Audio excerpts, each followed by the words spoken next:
Hello from Kingfisher, Oklahoma. Today we're looking at Esther 2 and 3. If you remember, Vashti, the previous queen of the empire of the Medes and Persians, disgraced herself by refusing to come when the king commanded.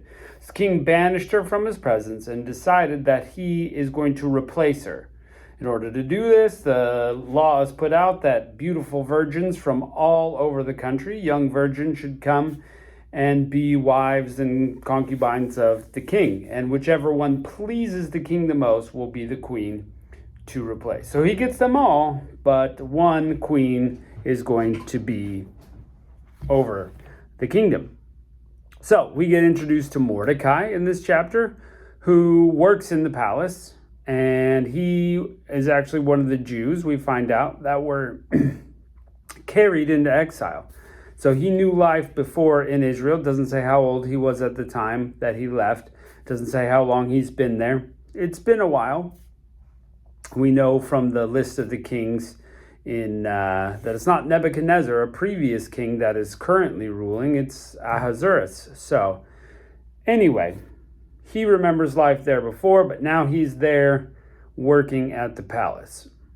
He has a niece, Hadassah, or Esther, and he's been raising her because she doesn't have any parents, and she's beautiful.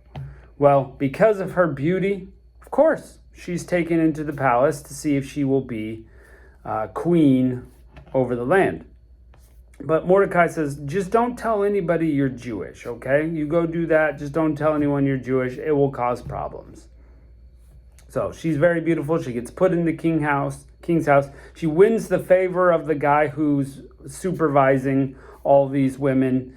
And so it goes like this. They come into the palace and they have 12 months of cleansing. They get to smell good. They get to clean themselves. 12 months they're there before they even get to meet the king, and perhaps longer. But during this time, Esther succeeds greatly in this man's eyes. He promotes her to the top spot.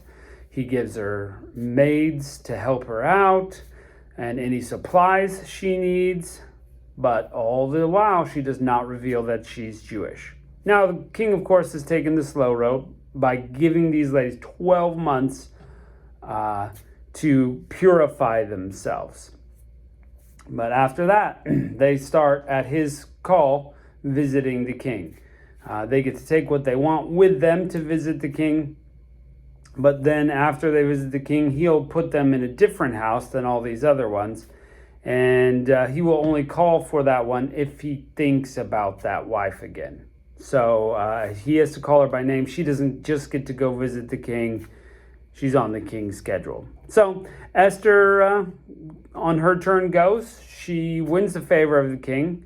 And he decides that she is better than all the rest. And he makes her queen. And we also get a little tidbit that just after that, there's a treasonous plot amongst people in the palace. And a couple of guys want to kill the king. Mordecai overhears about it. He reports it to Esther, who reports it to the king. Treason is stopped. The day is saved. King is safe. So, interesting. Now, Mordecai doesn't really get a lot from that, but he did the right thing of letting that be known. In chapter 3, we find now the introduction of the real enemy, a man named Haman. Now, Haman has worked up the ranks. He's been promoted by the king. He's honored in the kingdom. People are bowing down before him when he walks by. He is honored. But he's going to be the bad guy of the story. Now, Mordecai refuses to bow to him, citing the fact that he's Jewish. We're not really going to do that sort of thing. We're not going to worship you.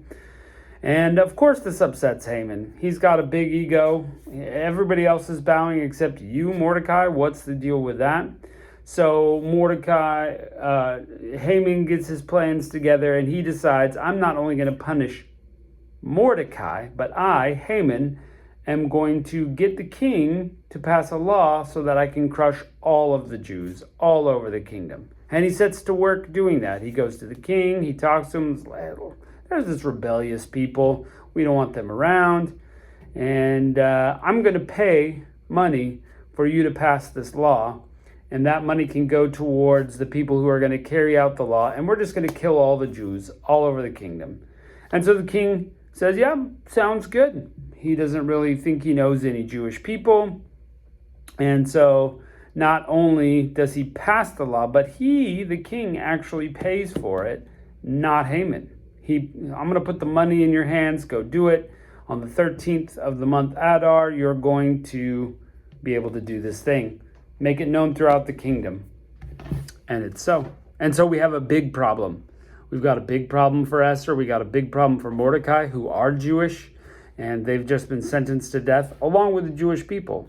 And so for a book not really talking about God that much, we've got a problem. We got to see if God will deliver. Question mark, question mark, question mark. We'll have to see in following chapters. But for now, let's look at Esther chapter 2. After these things, then the wrath of King Ahasuerus was appeased. He remembered Vashti and what she had done, and was decreed against her. Then the king's servants that ministered to him said, let there be fair young virgins sought for the king. Let the king appoint officers in all the provinces of his kingdom, that they may gather together all the fair young virgins into the Shushan, into the palace, to the house of the women, under the custody of Heg, the king's chamberlain, eunuch, keeper of the women, and let their things for purification be given to them. And the maiden which pleaseth the king will be queen instead of Vashti. This pleased the king, and he did so. Now in Shushan, the palace, there was a certain Jew whose name was Mordecai, the son of Jair, the son of Shimei, the son of Kish, a Benjamite. So Kish was the father of Saul. So he's kind of that line, who had been carried away from Jerusalem in the captivity, and had been carried away with Jeconiah, the son of Judah, whom Nebuchadnezzar, the king of Babylon, had carried away. It might be a different Kish. 4 generations may not be enough to be like, that related to Solomon, because there are quite a few kings after that. But we find Mordecai's been carried away by Nebuchadnezzar into exile. So, he's been there for a while. And he brought up Hadassah, that is Esther, his uncle's daughter, for she had neither father nor mother, and the maid was fair and beautiful, whom Mordecai, when her father and mother were dead, took for his own daughter. So he's raising Esther. So it came to pass, when the king's commandment and his decree was heard, that many of the maidens were gathered unto Shushan, the palace, unto the custody of Hegai, that Esther was also brought into the king's house to the custody of Hegai, the keeper of women. And the maiden pleased him, and she obtained kindness of him, and he speedily gave her things for purification, with such things as belonged to her, and 7 maidens, which were meet to be given to her out of the king's house. And he preferred her and her maids unto the best place of the house of women. So she gets all the best purification things.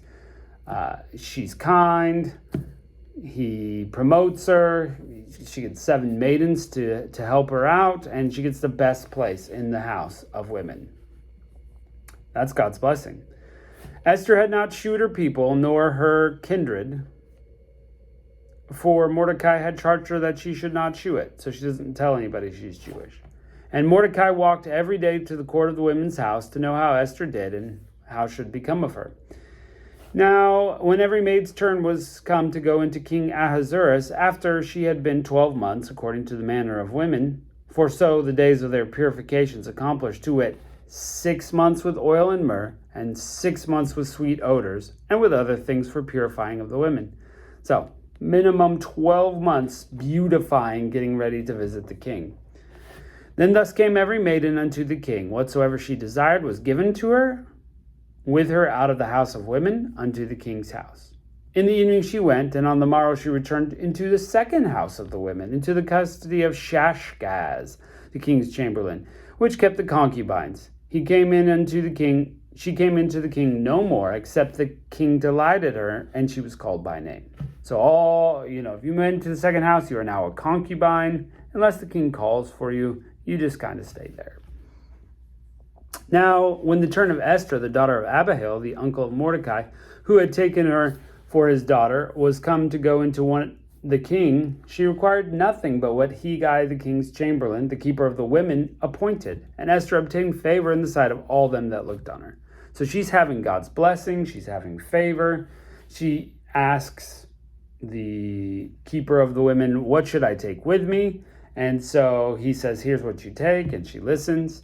So Esther was taken unto King Ahasuerus into his royal house in the 10th month, which is the month of Tebeth, in the 7th year of his reign.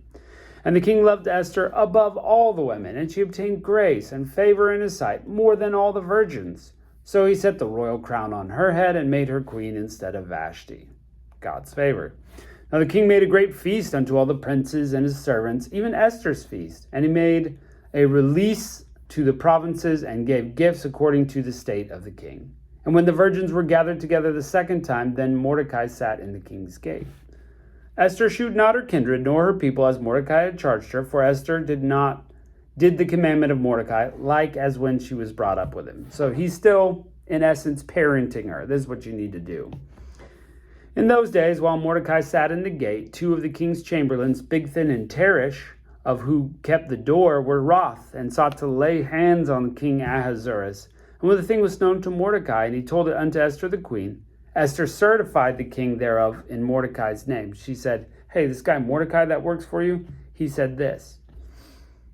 And an inquisition was made of the matter, and it was found out, therefore, that they were both hanged on a tree, and it was written in the book of the Chronicles before the king. So, it's true. King finds out, hangs those guys. Done deal. Write it in the Chronicles. This happened. Move on with life. Esther, chapter 3. After these things did King Ahasuerus promote Haman, the son of Hammedatha, the Agagite, and advanced him and set his seat above all the princes that were with him. So he's like the second-hand man of the kingdom. And all the king's servants that were in the king's gate bowed and reverenced Haman, for the king had so commanded concerning him. But Mordecai bowed not, nor did him reverence. The king's servants which were in the king's gate said unto Mordecai, why transgressest thou the king's commandment? Now it came to pass, when they spake daily unto him, that he hearkened not unto them, that they told Haman. So Mordecai, for several days, not going to bow down. People are like, psst, just do what everybody else is doing. But he won't do it. So then they say, okay, you're not going to do it? And so they go let Haman know, to see whether Mordecai's matters would stand, for he had told them he was a Jew. I'm a Jew, not going to do it. Not going to bow and worship this guy. He's just a man. And when Haman saw that Mordecai bowed not, nor did him reverence, then Haman was full of wrath. So he sees it with his own eyes. Maybe he was just passing by on a chariot and so didn't notice before, but now he's looking for it.